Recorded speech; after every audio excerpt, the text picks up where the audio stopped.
사도신경으로 신앙 고백하겠습니다. 전능하사 천지를 만드신 하나님 아버지를 내가 믿사오며 그 외아들 우리 주 예수 그리스도를 믿사오니 이는 성령으로 잉태하사 동정녀 마리아에게 나시고 본디오 빌라도에게 고난을 받으사 십자가에 못 박혀 죽으시고 장사한 지 사흘 만에 죽은 자 가운데서 다시 살아나시며 하늘에 오르사 전능하신 하나님 우편에 앉아 계시다가 저리로서 산 자와 죽은 자를 심판으로 오시리라. 성령을 믿사오며 거룩한 공예와 성도가 서로 교통하는 것과 죄를 사하여 주시는 것과 몸이 다해 사는 것과 영원히 사는 것을 믿사옵나이다. 아멘. 찬송가 183장 찬양하겠습니다. 183장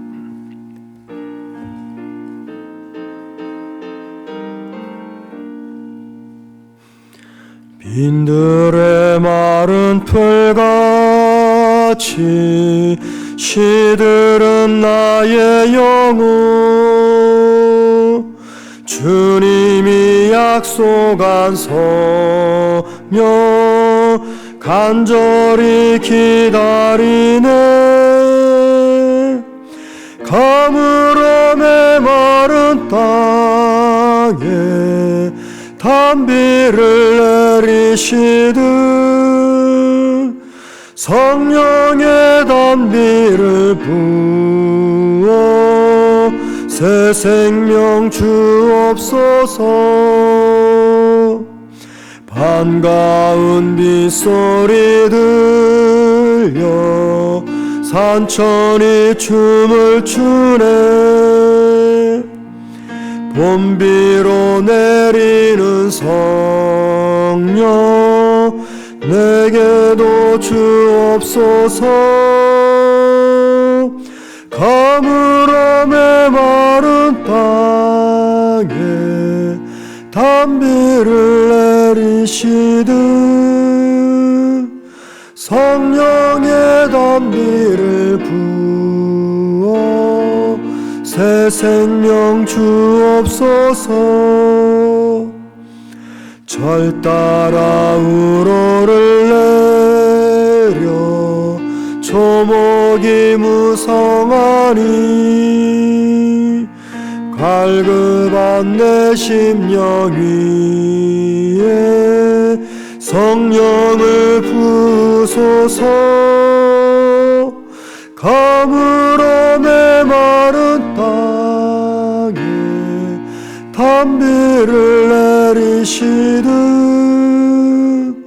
성령의 단비를 부어 새 생명 주옵소서. 참되신 사랑의 언약 어길 수 있사오랴 오늘의 흡족한 은혜 주실 줄 믿습니다. 가물어 메마른 땅에 단비를 내리시듯 성령의 단비를 부어 새 생명 주소서.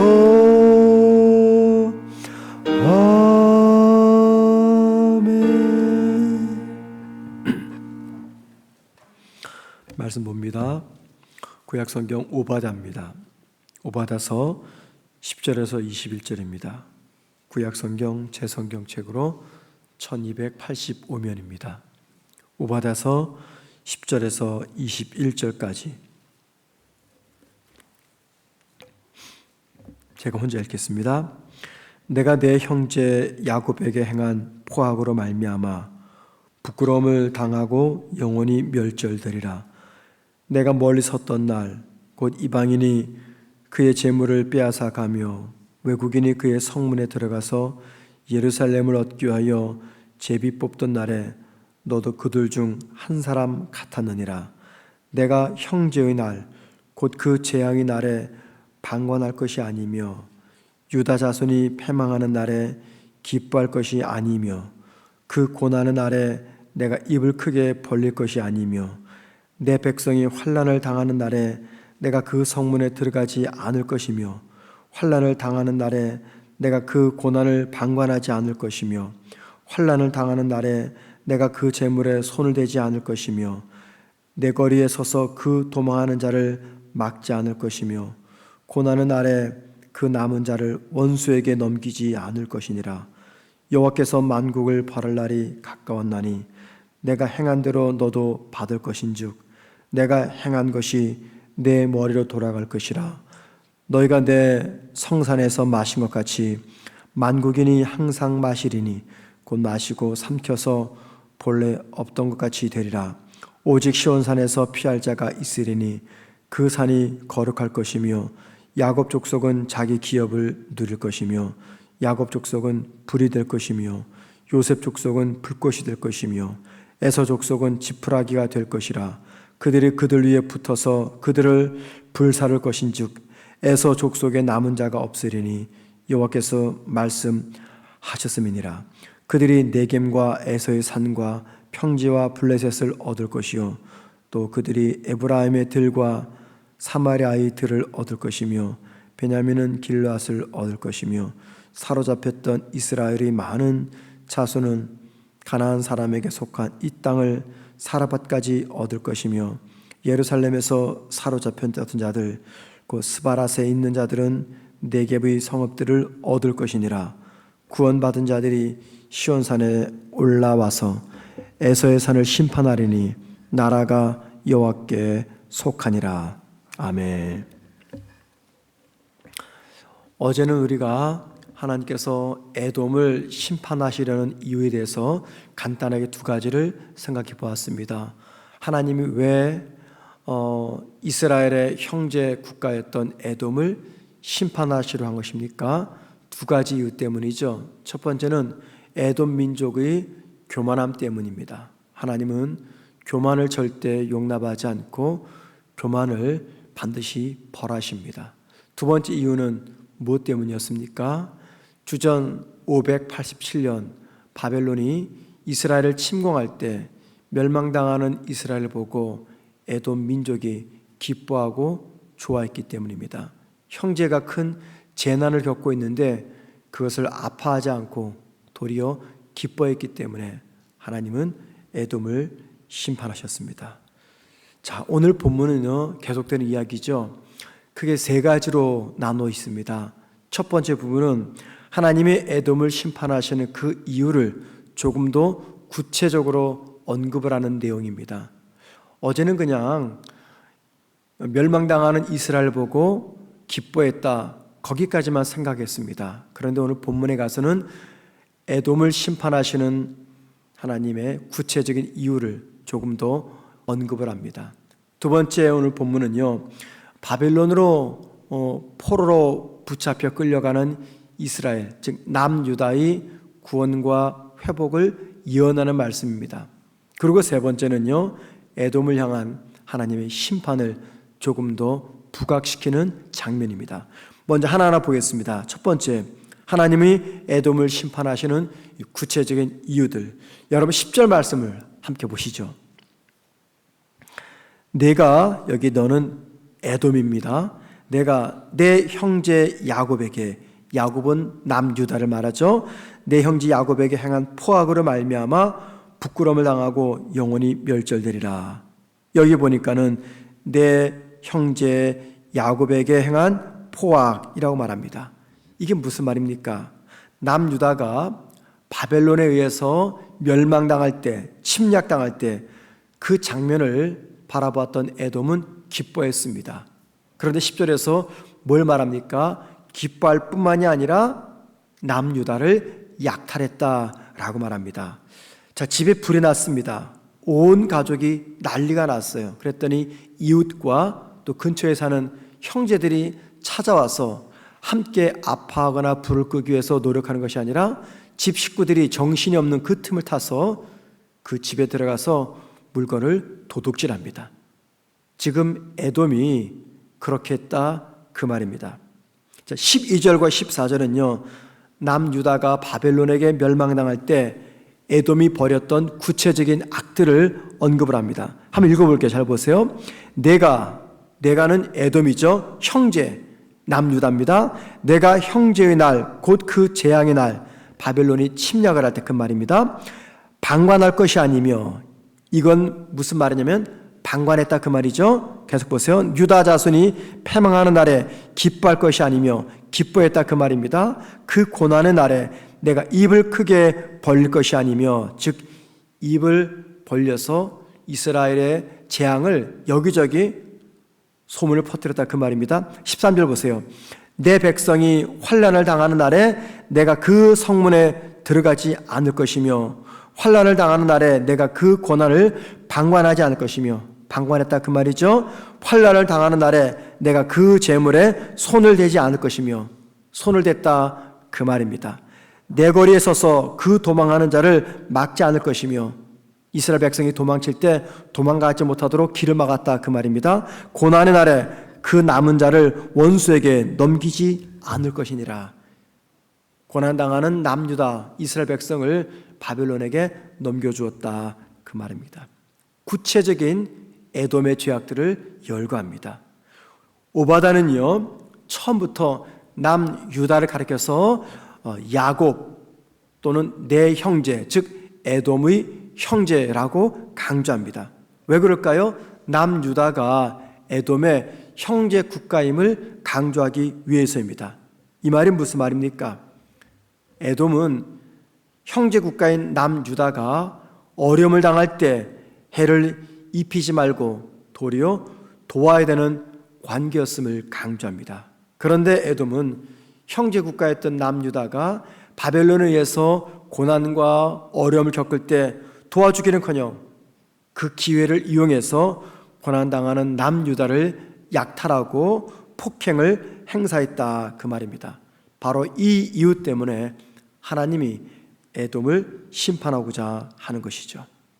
자, 두 번째 오늘 본문이 뭘 말합니까? 오바다는 바벨론에 의해서 침략당하고 포로로 끌려가는 남유다의 구원과 회복을 예언합니다. 그 말씀이 17절에서 21절 말씀입니다.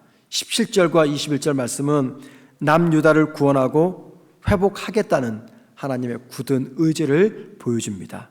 자, 세 번째 오늘 본문이 우리에게 주는 이야기죠. 자, 남유다는 이제 구원받고 회복되겠지만 남유다를 저주했던 에돔은 심판받을 것을 강조합니다. 18절 말씀 함께 보십니다.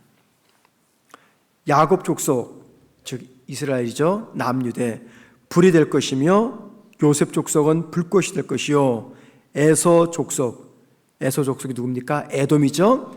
지푸라기가 될 것이며, 야곱 족속이 불이 되고 요셉 족속이 불꽃이 되면 그 불이 뭘 태울까요? 지푸라기를 태웁니다. 에돔의 심판을 이야기하죠. 계속 보세요. 그들이 그들 위에 붙어서 그들을 불사를 것인즉, 그 다음에 에서 족속에 남은 자가 없으리니 여호와께서 말씀하셨느니라. 에서 족속은 남은 자가 없겠다. 에돔의 심판을 이야기합니다. 어제 말씀드렸죠. 주 70년 로마가 이스라엘을 침공해서 예루살렘이 멸망당했던 그때 주변 국가였던 에돔 역시 흔적도 없이 사라지게 되었다라는 말입니다. 지금 그 말씀을 하고 있습니다. 남은 자가 없겠다. 자, 여러분, 오늘 말씀이 저와 여러분에게 어떤 신앙의 교훈을 줄까요? 두 가지를 생각합니다. 첫째, 자, 여러분, 우리는 에돔에 관한 말씀을 들었습니다. 이 말씀을 듣는 가운데 우리가 한 가지를 생각해야 돼요. 그게 뭐냐면, 누가 이 시대의 에돔인가라는 겁니다. 누가 이 시대의 에돔인가? 이 시대의 에돔은 누굽니까? 형제의 고통과 아픔과 슬픔을 보고서 도와주지 않고 도리어 기뻐하는 사람들입니다. 만약에 저와 여러분이 내 친구, 성도, 형제, 이웃이 고난과 어려움을 겪고 있는데 그것을 보고 기뻐한다면 저와 여러분이 이 시대의 에돔입니다. 또 남의 불행을 나의 행복처럼 생각하는 사람들입니다. 한 교회에서 큰 위기를 만나 교회가 고통을 겪으면요, 누가 기뻐하냐면 근처 교회들이 기뻐한다고 합니다. 왜 그럴까요? 그 교회 위기가 생기면 그 교회 성도들이 위기가 생긴 교회에서 신앙생활 하겠습니까? 매일 싸우는 교회에서 신앙생활 하겠습니까? 교회를 떠나죠. 그러면 이웃 교회로 갑니다. 그래서 이런 말이 있는 거죠. 다른 사람의 불행은 곧 나의 행복이고 목사의 적은 곧 목사다. 그런 말이 있어요. 이게 바로 전형적인 에돔의 모습입니다. 이웃의 고통과 아픔을 기뻐하며 그 고통의 소식을 내가 즐거움으로 입으로 다른 사람들에게 전달할 때, 그게 이 시대의 에돔입니다. 여러분, 종종 그럴 때가 있죠. 누군가의 고난의 소식을, 아픔의 소식을, 힘든 소식을 내가 알게 되었습니다. 그러면 혼자만 조용히 알고 기도해야 되는데 우리의 십성이 그러지가 못해요. 어떻게 합니까? 당장 전화기 들어가지고 아무개 집사, 아무개 권사 성도에게 이야기합니다. 여자만 그렇습니까? 솔직히 남자가 더 심해요. 예. 여자만 그러지 않습니다. 남자가 더 심합니다. 이게 뭡니까? 내가 에돔이라는 것입니다, 여러분. 내가 에돔이에요. 이웃과 형제의 고통을 내가 수수방관하면서 나 살 궁리만 하거나 오히려 고통당하는 이웃의 것을 탐낸다면 그게 바로 에돔입니다. 여러분, 우리 시대에 이 에돔이 점점 많아지고 있습니다. 에돔이 많아지는 이 시대를 정의와 공의, 사랑과 자비와 긍휼이 넘치는 샬롬, 평화의 시대를 만들어야 될 사람, 그게 바로 예수 믿는 저와 여러분, 이 땅의 그리스도인들입니다. 오늘 하루를 살아가면서 나는 에돔은 아닌가 한번 생각해 보십시다. 자, 두 번째 본문이 주는 교훈입니다. 본문이 뭘 강조합니까? 본문은요, 뿌린 대로 거둔다는 진리를 강조합니다. 뿌린 대로 거둔다, 심은 대로 거둔다, 그 말이죠. 남유다가 바벨론에 의해서 고통을 당할 때, 그 모습 보고 즐거워하며 남유다를 약탈했던 이 에돔, 하나님께서 절대 잊지 않으셨습니다. 그리고 때가 되었을 때 에돔이 뿌린 대로, 심은 대로 거두게 하셨어요. 심판을 당한 거죠. 시편 126편 5절에 이런 말씀이 있습니다. 눈물을 흘리며 씨를 뿌리는 자는 기쁨으로 거두리로다. 여러분, 이 말이 뭡니까? 행한 대로 열매가 주어진다는 겁니다. 뿌린 대로, 심은 대로 열매를 거둔다, 그 말입니다. 그래서 악을 심으면 악을 거두지 절대 선을 거두지 못합니다. 선을 심으면요, 선을 거둬요. 사랑을 심어 보십시오. 사랑을 거두고 반대로 증오를 심어 보십시오. 반대로 반드시 증오를 거두게 됩니다. 꽤 오래전입니다. 한 5, 6년 전쯤 될 겁니다. 저희 교회 한 집사님이 저한테 전화를 하셨어요. 목사님, 우리 집 아이가 결혼을 곧 하는데 우리 교회 성도들이 제 딸 결혼식 때 몇 명이나 올까요? 저한테 물어보는 거예요. 이제 지방에서 하는데 거기에 맞춰서 버스를 대절해야 되지 않겠느냐, 그 말입니다.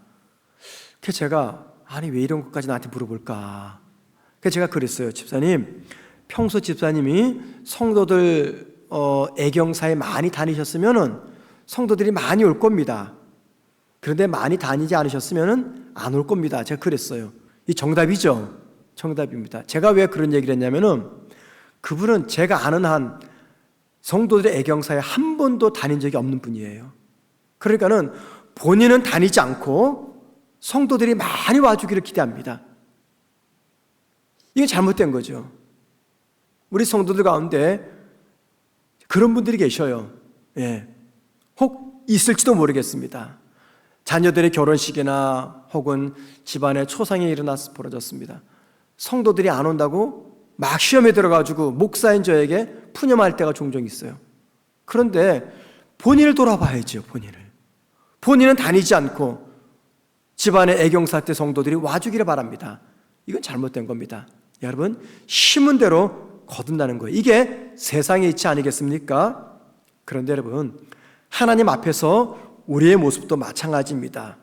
그렇기 때문에 만약 우리가 하나님으로부터 복 받기를 원하신다면 하나님께서 기뻐하시는 대로 살아가야 됩니다. 최선을 다해서 하나님이 기뻐하시는 일을 해야 됩니다. 하나님께 복 받기를 원하면서 나는 하나님을 위해서 아무것도 헌신하지 않습니다. 생각해 보세요. 하나님이 자신을 위해서 우리의 시간과 물질과 건강을 가지고 헌신할 때 살아계신 하나님께서 그 헌신을 축복하지 않겠습니까? 제가 주일마다 어떤 부서에 어떤 봉사자가 필요합니다 계속 광고를 하죠. 여러분, 이게 무슨 광고냐면 하나님께 복받을 사람 빨리 오세요 그 말입니다. 하나님을 위해서 시간과 물질과 헌신을 할 때 그 모습을 보고 하나님 가만히 계시겠냐라는 겁니다. 주일 일부 예배 때 반주자가 부족해가지고 광고를 했습니다. 새벽 예배 때 반주자가 없어가지고 광고를 했어요. 그랬더니 이번 주에 중3인지 고1인지 남학생이 신청을 했습니다. 본인이 새벽 예배 때 와서 반주하겠다고, 본인이 7시 예배 와서 반주하겠다고. 야, 이게 참 바른 교회 모습인가? 다양한 은사와 재능 가진 성도들은 침묵하는데 어린 학생이 하겠다고 말이죠. 그렇게 교회 차량을 위해서 봉사하자고 부탁을 하는데 아무도 나서는 사람이 없습니다. 그러면서도 하나님 앞에 복받기를 원하는 거죠. 여러분, 심은 대로 거둡니다. 사람으로부터 존경과 사랑과 환대와 받고자 한다면 우리가 먼저 타인에게 환대를 해야 됩니다. 사랑과 존경을 베풀어야 됩니다. 심은 대로 거둡니다. 여러분, 오늘 하루 살면서 저나 여러분들이 많은 사람들을 만날 겁니다. 그들 중에서 삶의 고난을 만나 무척 힘들어하는 분도 있을 것이고요. 그들 중에는 나의 사랑과 나의 위로와 나의 격려가 필요한 분도 있을 겁니다. 또 만나는 사람들 중에는요, 내 속을 뒤집어 놓고 나를 화나게 하며 나를 힘들게 하는 그런 사람도 있을 겁니다. 내가 만나는 사람들이 어떤 사람이든 중요한 건 뭐냐면 나는 그들에게 어떤 사람이 되어야 되느냐라는 겁니다. 적어도 내가 아는 사람들, 내가 만나는 사람들에게 에돔 같은 사람은 되지 말아야 됩니다. 사람을 만나서 대화하고 또 교제할 때 모든 이치가 심은 대로 거둔다라는 이 이치를 생각해서 최선을 다해서 선과 사랑을 베풀고 하나님께서 기뻐하시는 일을 많이 해야 된다는 겁니다.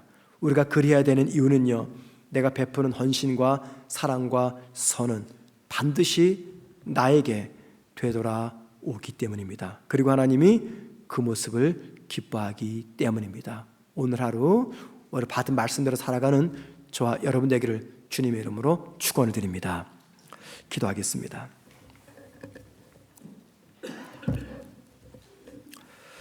하나님, 오늘 하루 살아가는 동안에 누구를 만날지 알 수 없습니다.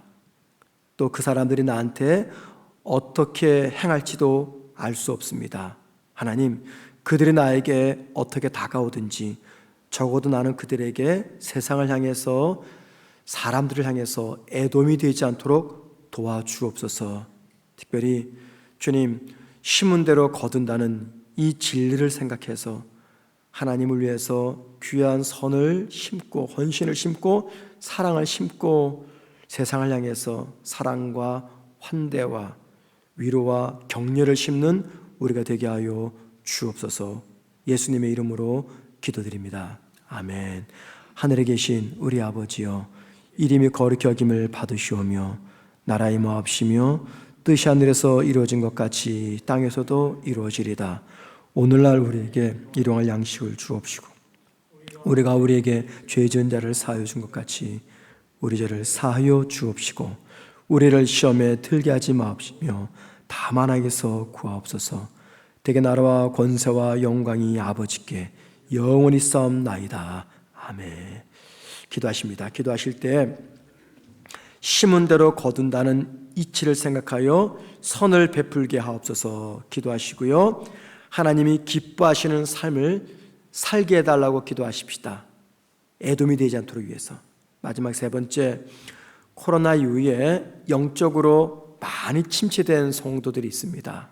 그래서 그들이 장기 결석자들이 되었는데, 이유를 들으면 다 타당하지만 그런데 얼마든지 극복할 수 있는 이유들입니다. 그런데도 많이 무너져 버렸습니다. 영적으로 침체된 성도들과 장기 결석자들에게 신앙의 회복을 달라고 기도하신 다음에 자유롭게 개인 기도하시다가 돌아가도록 하겠습니다. 기도하시겠습니다.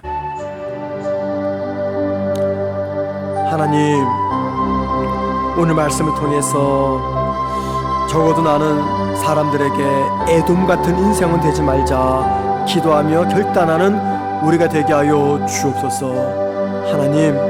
하나님이 기뻐하시는 삶을 살기 위해서 애돔 같은 삶을 살지 않도록 은혜 베풀어 주옵소서. 특별히 심은 대로 거둔다는 이 이치를 생각하여 악을 심지 않고 증오를 심지 않고 사랑과 위로와 격려와 환대를 심는 우리가 되게 도와주옵시고, 하나님에게는 헌신과 사랑과 정성을 심을 수 있는 우리가 되게 하여 주옵소서. 하나님께 늘 복을 구하면서도, 하나님께 사랑과 위로를 구하면서도, 하나님 앞에 자녀들이 잘 되기를 바라는 마음으로 기도하면서도 나는 하나님에게 아무것도 드리지 못할 때가 있습니다. 하나님, 심은 대로 거둔다는 이 이치를 생각해서 하나님을 향해서 최선을 다해서 나의 정성과 사랑과 헌신을 심게 하시옵시고, 세상을 향해서는 사랑을 심는 우리가 되게 도와 주시옵소서. 하나님, 우리 성도들 가운데 영적으로 침체된 성도들이 있습니다. 주님, 여러 가지 이유 때문에 영적으로 침체되었지만 그 이유가 혹 나의 영적 게으름은 아닌지 돌아보게 도와주시옵시고, 하나님, 주님께서 영적으로 침체된 성도들을 깨우쳐 주시옵소서. 신앙의 회복을 허락하여 주시옵소서. 주님, 주일 예배를 드리지 못하는 장기 결석자들이 많이 생겨나고 있습니다. 주여 도와주시옵소서. 신앙의 게으름에서 벗어나게 하시고, 하나님께서 잠자는 시간조차도 꿈에서라도 깨워주시기를 간절히 빌고 원합니다. 영적 침체 자리에서, 쓰러지는 자리에서 다시 일으켜 주시옵소서. 하나님께서 힘을 주시옵소서. 오늘 하루도 우리가 살아가는 동안에 하나님과 동행하는 귀한 하루가 되기를 소망합니다. 우리에게 속한 모든 성도들 세상 속에서 빛이 되고 소금이 되게 도와주시옵시고, 애돔 같은 삶을 살지 않도록 우리 모든 성도들을 축하여 주시옵소서. 하나님, 우리 성도들 가운데 육신의 질병으로, 마음의 질병으로, 물질의 건강의 문제로, 여러 가지 문제로 아픔과 시련 속에서 살아가는 성도들이 있습니다. 하나님, 그들이 그 삶의 자리에서 회복의 은혜를 누리게 도와주십시오. 한 치 앞도 내다볼 수 없는 삶의 위기 속에서도 하나님께서 건져주시고, 하나님께서 힘을 주시는 복된 하루가 될 수 있도록 도와주시옵소서. 성도들의 사업과 직장과 건강과 자녀들과 가정을 주에게 맡깁니다. 주여 도와주시옵소서.